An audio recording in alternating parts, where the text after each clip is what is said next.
Good morning. My name is Michael Brunton and I work at the Red Lake Indian Friendship Center at Site 2. Today I'm going to be going over very briefly medicine bundle teachings and sacred medicine teachings of 4 of our sacred medicines. So this is a medicine bundle, and within it there are compartments of 4 of our sacred medicines. The first is tobacco.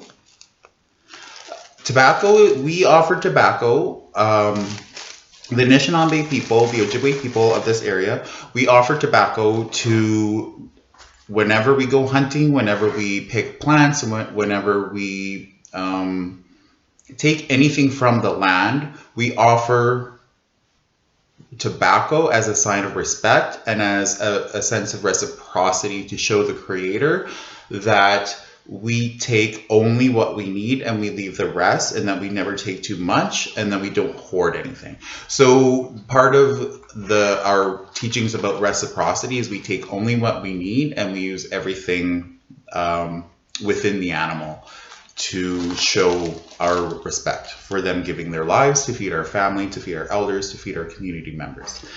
Another sacred medicine is sage. This is what local sage looks like, is a little bit different than what you might see from California. This is picked just outside of Kenora and just outside of Winnipeg. Sage is used for removal of negative, discordant, and impacted energies. It is used to bring about mental clarity and mindfulness.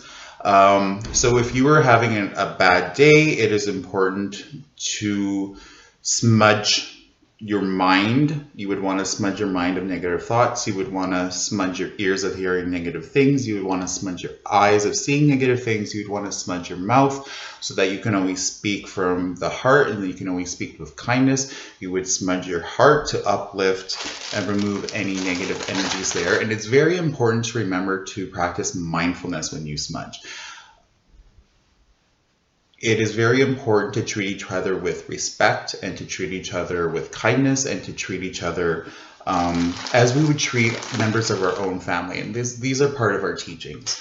So when there is moments of fear, doubt, or judgment, it is very good. It's a very good idea for to smudge your space, to smudge yourself, to smudge all of those spaces I said, to smudge your mind, to smudge your eyes, to smudge your ears, to smudge your heart, to smudge your mouth, to smudge your heart. Those are all ways where you can remove negative, impacted, and discordant energies. Another medicine is cedar.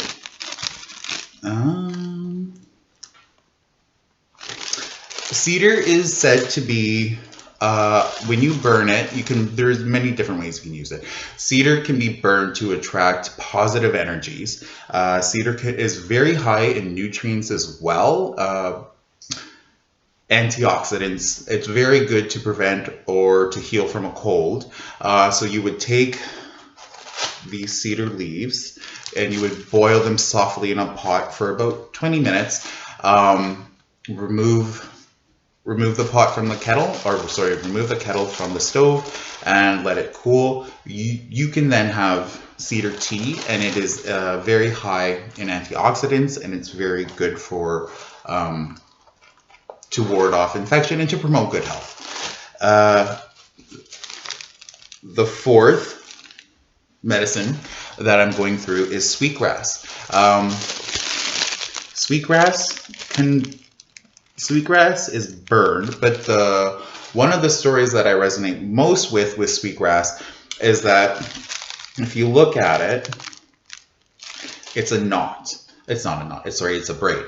And that represents unity. And there's a few different stories with that. Number one, if you were to look at a single pencil, and you tried to break it, it would be super easy to break. But if you were to add a dozen pencils, it would be impossible to break, or it'd be very, very difficult to break.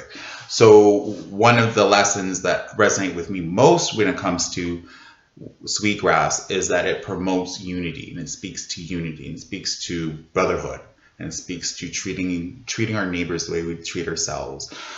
But it also bends. So if you look at cedar, it can bend.